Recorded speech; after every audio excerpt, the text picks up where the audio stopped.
Hi, friends, and welcome to another episode of Tuesday Tea Time with Sahdi and Omni, where we drink the tea and spill the tea on our weekly spiritual practices. I'm Omni. And I'm Sahdi. And today's episode is all about sacred geometry. We're going to talk about manifestation technology within sacred geometry, DNA activation, dimensional portals, sacred geometry within nature and human design, and how sacred geometry resonates with consciousness. So we hear about sacred geometry and it is all around us. Sacred geometry is deeply embedded in the natural world, from the spiral on the Nadia's shell to branching of the trees. Sacred geometry is even found in patterns with succulents. Right. The sacred geometry principles repeat across different form life, fractals, self-repeating patterns found on snowflakes. When you zoom in on a snowflake, that is sacred geometry or a form of it. Or the sacred spiral is another one. Yeah. Sunflowers or pine cones, we see the repeating patterns, and even galaxies and hurricanes follow the spiral formation. So we see it everywhere we're at and we hear about it a lot. But in this episode, we're going to get into the power behind it. Yep. All of this in nature, it points to an underlying universal order. This repetition of sacred patterns and weather and the cosmos, and it supports the idea of geometry being a blueprint of creation itself. Right. For me, I really like to have fun with sacred geometry. And there's a lot of different ways that you can play with it. And we talked about on another episode with sun codes that you can use the sun and the sacred geometry to unlock dormant parts of your DNA and unlock your psychic gifts and different things like that. You can also use it to manifest things that you want. With the manifestation, it isn't just about wanting something. It's about giving what you want a container, like a blueprint, like you were saying, a pattern the universe can follow. Yeah. That's where sacred geometry comes in. Kind of like the building blocks of this dimension. Yes. Yes. These shapes, like the flower of life or the Metatron's cube, they're not just symbols. They're energetic maps. And when you trace them or draw them or speak your desires into the patterns, you're literally plugging your intentions into the architecture of the creation. It's kind of like a cheat code. It kind of reminds me of Inception, the movie, where they bend reality, and or the mirror dimension where they're bending reality to their power. It's kind of a way of doing that in a sense, energetically. Yep, exactly. Yeah. I like that concept too. So let's say that you're trying to manifest a new house. This is how you would work with it in the simplest way. Yeah. Okay, you can go deeper and you can make it as elaborate as you'd like to. You can just get a flower of life. You can print it or you can pull it up on your phone or your tablet or whatever. Light a candle and then trace the pattern really slow with your finger.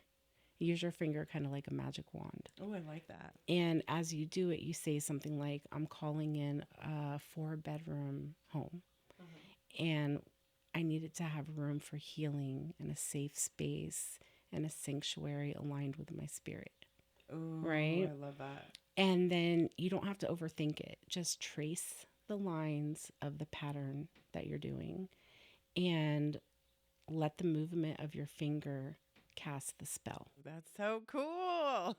And it isn't just symbolic. Your body is syncing up with the divine structure and your voice is vibrating into the sacred pattern. Speaking it into existence. Yes. And you're not just wishing, you're co-creating with the sacred geometry. It's like you know the building blocks, so you're building your own house. Right. I love that. Yep. Yes. And you can do this for anything. You can do it for love, money, creative projects, a new car, peace of mind, or whatever it is. If it lives in your heart, it can live on the grid. Get a tattoo. You could, oh my God. I have sacred geometry all over my arm. I have the seed of life and the flower of life and all that. So, and if you wanted to take it a step farther than that, you could go full ritual with it. You could light candles at each corner of your space for the elements like air, water, fire, earth. And you could set up crystals or herbs around your grid. And then you could do singing bowls or play music or tribal drumming or whatever. Yes. And then you could speak your desire and trace the geometry and let your body move. Or you could walk in sacred geometry. Yeah. You could make it huge. Dance. Yep. Yep, dance it. You could burn herbs and bay leaves, and you could write your petition on it. You could offer water or smoke to your ancestors, call in the whole tribe, Yeah. depending on what it is that you really want. And then you could seal the grid with your breath and say it's done at the end of it. Yeah. And then that becomes more the manifestation. It becomes really powerful. It's like a soul ceremony and realignment with the divine design itself. I'm going to do this for dreaming. Yeah, you can do it for dreaming. You can do it for whatever you want to do. It's not just manifesting, then you're becoming the architect. You're co-creating with source energy. You guys should try that. Yeah. Even if you just print out a piece of paper and do the simple version, just add crystals to it if you wanted to. Or Well, when you do a crystal grid, which we've talked about in previous episodes, you do that with sacred geometry. You line it up. that's why. Yeah. But just tracing it with your fingers and saying what you want out loud over and over again, that's power. So sacred geometry is the building blocks to this dimension, and it's literally within human civilizations forever. Right. It's been applied in art, architecture, like you were saying, and spiritual practice. And the ancient Greeks used the golden ratio. It was a certain degree where they had each facial feature in the design of the Pantheon, believing it reflected the perfect harmony. The Great Pyramids of Giza and Gothic cathedrals also showcase intentional geometric alignment to celestial bodies and natural ratios. In Hinduism, temples are built using fractal mathematics. Some of the pyramids, things that we've talked about before in previous episodes, were like, how did they design this? How did they do this?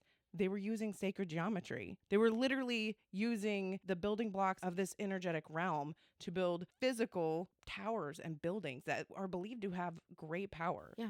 Islamic art uses complex geometric patterns to represent infinity and the divine unity without depicting figures. These designs are not merely aesthetic, they are spiritual tools intended to elevate consciousness. So it's embedded in every culture. And It's in everything. it's in everything. It's everywhere. Everything that's matter. Yes. Because even the frequency of your voice is sacred geometry. Exactly. It's a great point. So they have studies where they'll have salt on a pan, then they sit it on top of the speaker, and it forms into sacred geometry. Yeah, from the vibration. I feel like that's physical proof that there is power behind the sacred geometry. So Dr. Masaru Emoto has a famous experiment, and it shows that when you speak lovingly or hateful or any kind of different things into water and then freeze it, and you examine the crystals, the water responds in different ways. So positive words create beautiful, symmetrical snowflakes, which is sacred geometry, but harsh words and chaotic words show broken patterns. They break apart that energetic. They look so ugly. Yeah. The ones that you speak bad to and they're broken and gross. Could you imagine trying to build a house with those? Right. That energy, try to manifest with that energy, that house would crumble. It's a physical representation of how your words have power. And sacred geometry is a good example of the beauty and the strong architecture that we have when we put power into our words and we build in this dimension. Yep. Because it's about vibrations that become visible. And that's a reminder that our intentions, our words, our presence, they matter, like you said. There's studies that show that humans are psychologically drawn to symmetry, balance, and proportions. I mean, which I feel like I can relate because, you see something completely symmetrical, it just feels right in your gut. And that's why these patterns can invoke calm, beauty, and a sense of spiritual alignment. The chakras are all represented by sacred geometry for a reason. Additionally, geometric visions seen during altered states of consciousness, like you were saying, sun codes when you close your eyes, in meditations or on psychedelics. or mirror sacred patterns like the spirals we talked about, indicating that geometry may be a part of how consciousness organizes perception. And together, these findings suggest that sacred geometry brings the physical and the metaphysical together. Right. It's like the universe's love language. Exactly. I feel like, yes. It's the way the energy flirts with form.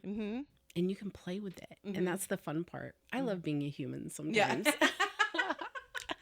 You can dance with it and you can color it and you can chant into it and you can trace it like it's a map back to your truth, Yeah. because it is. Yeah. And like I was saying before, you can do finger spells with it when you trace it. Like the flower of life. That's one of my favorite ones because you can trace the curves with your fingers like you're casting a spell. And it works because your finger becomes a magic wand, and then your voice is the vibration, and then your intention gets folded into that form. And then that shape becomes alive with your energy. And then you can dance with the spiral too. You can use dance because you were talking about that earlier. Yeah. You can put on tribal drums or 432 hertz music. I feel like would be the best for something like that. You can even just spin in circles. Remember, like little kids do that instinctively. Yeah. Well, in somatic dance, they tell you to dance in circles for a reason. Right. Spin in a spiral and let your body move.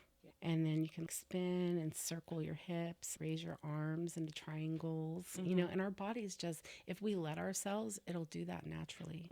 It works because your body is a sacred shape. Yeah. Down to our DNA strands. Even when our cells divide, that's the seed of life. Yeah. It's all sacred. Yeah. And when we move, it unlocks the grid.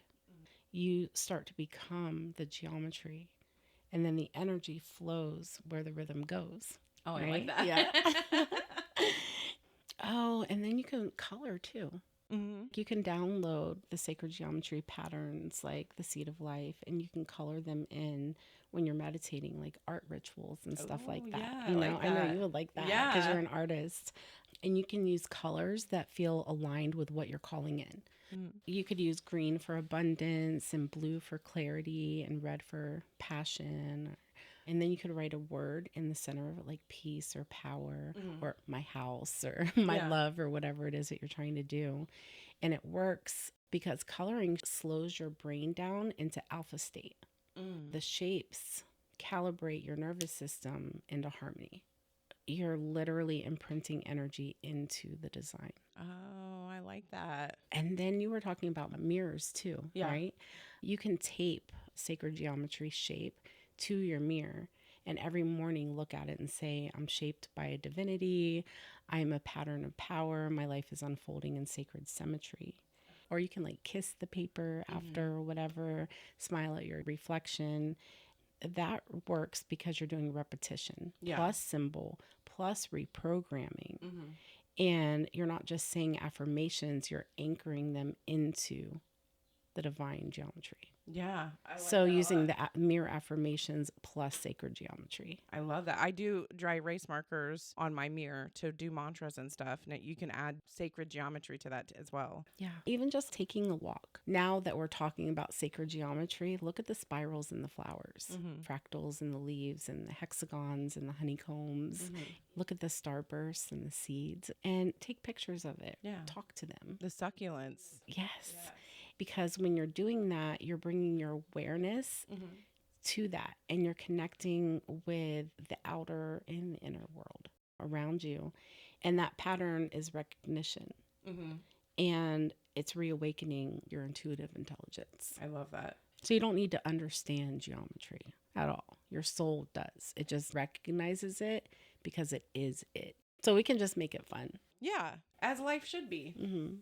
Basically everything. Your cells, seashells, galaxies and tree branches and sound. It moves in patterns.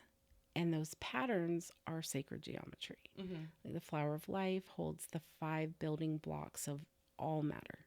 And that's not symbolic, it's structural. So you're literally made of it. Yeah. The Merkaba, it's a 3D light body vehicle. And it's interlocked tetrahedrons that's spinning in opposite directions. It's been used by shamans and mystics for thousands of years. And what they do with it is they travel dimensions and shift timelines and access higher consciousness. So I work with that one. How do you tap into it? I imagine myself inside of the Merkaba when I'm doing meditations. Imagine grids coming up and down, different grids and different patterns. And so even modern physics are catching up to this now. Yeah. You know, even though it's been done for thousands of years, because the rotating fields of energy affect how time and space and perception move around the body, right? So that's math of magnetics and light. And it's just so interesting, because sound creates form and form influences energy. So when you're chanting into a mandala or tracing Metatron's cube with a tuning fork or anything like that, you're not just being spiritual, you're programming the energetic grid. When you're working with sacred geometry, just remember that you're not just looking at shapes.